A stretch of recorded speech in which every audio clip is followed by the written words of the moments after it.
పేదోడు ప్రభుత్వం కావాలని, ఆ పేదోడు ప్రభుత్వం అంటే ఇందిరమ్మ రాజ్యమని మీ అందరి దీవెనలతో మన ఇందిరమ్మ ప్రభుత్వం వచ్చి 15 నెలలు పూర్తయింది. సంవత్సరం మీద 3 నెలలు ఈ రోజే కరెక్ట్గా 7వ తారీఖు నాడు 15 నెలల క్రితం ప్రమాణ స్వీకారం చేశాం.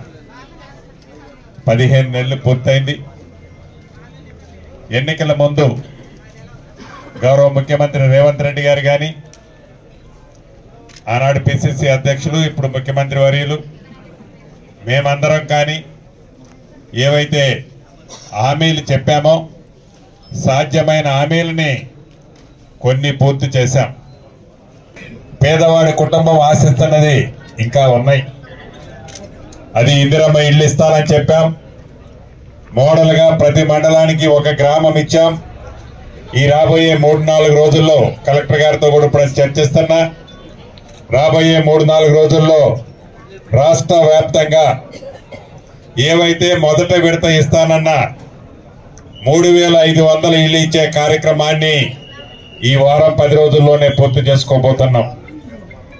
అదే రకంగా రేషన్ కార్డులకు సంబంధించిన కార్యక్రమాన్ని కూడా ఈ రాబోయే ఈ నెలాఖరు లోపే ప్రతి పేదవాళ్ళకి, అర్హులైన వాళ్ళకి రేషన్ కార్డు కూడా ఇచ్చే కార్యక్రమాన్ని పూర్తి చేసుకోబోతున్నాం. సంక్షేమ కార్యక్రమానికి వచ్చి అది ఆడబిడ్డలకి భరోసా కల్పించే దాంట్లో 500 రూపాయలకి గ్యాస్ మొద్దు కానివ్వండి, 200 యూనిట్లు ఫ్రీగా విద్యుతే కానివ్వండి, ఫ్రీగా ఆర్టీసీ బస్సులో ఎంత దూరమైన ఉచిత ప్రయాణమే కానివ్వండి, ఈ కార్యక్రమాలను చేశాం. కొంతమంది నా ఆడబిడ్డల మనసులో సినన్న ఏదో తులం బంగారం ఇస్తున్నట్టు కదా ఏంది అని వాళ్ళ మనసులో ఉంది. కానీ రాష్ట్ర ఆర్థిక పరిస్థితి బాగాలేని కారణంగా కొద్దిగా టైం తీసుకోవాల్సి వస్తుంది. ఆర్థిక పరిస్థితి బాగాలేని కారణంగా తులం బంగారం లేట్ అవుతున్నమాట వాస్తవం.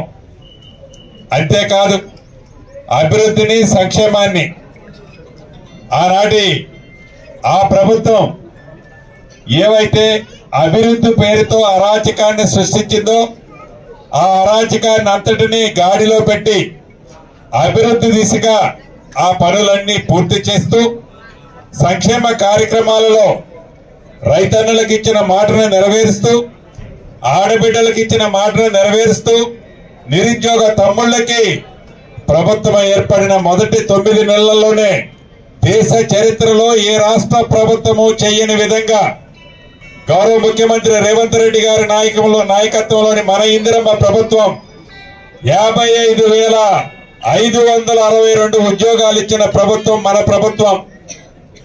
అంతేకాదు ఇంకా అనేక సంక్షేమ కార్యక్రమాలని ఎక్కడా తగ్గకుండా ఉన్న దాంట్లో పేదవాడికి ఏదైతే మంచి జరుగుతుందో అనుకుంటున్నామో ఆ జరిగే దాంట్లో, ఆ చేసే దాంట్లో మన ఇందిరమ్మ ప్రభుత్వం చిత్తశుద్ధితో ఈనాడు పనిచేస్తుంది. భవిష్యత్తులో భగవంతుడి దయతో ఇచ్చిన ప్రతి మాటని మన ఇందిరమ్మ ప్రభుత్వం చిత్తశుద్ధితో పనిచేసే దిశగా ఈ రాష్ట్ర ప్రభుత్వం ముఖ్యమంత్రి రేవంత్ రెడ్డి గారి నాయకత్వంలోని మన ప్రభుత్వం పనిచేస్తుంది. తప్పకుండా ఇచ్చిన ప్రతి మాటని కొద్దిగా ఆలస్యం కావచ్చు, ఆలస్యమైన ఇచ్చిన ప్రతి మాటని నెరవేర్చుతుంది చిత్తశుద్ధితో మన ఇందిరమ్మ ప్రభుత్వం అని మీ అందరికీ తెలుపుకుంటూ సెలవు తీసుకుంటున్నాను అక్క.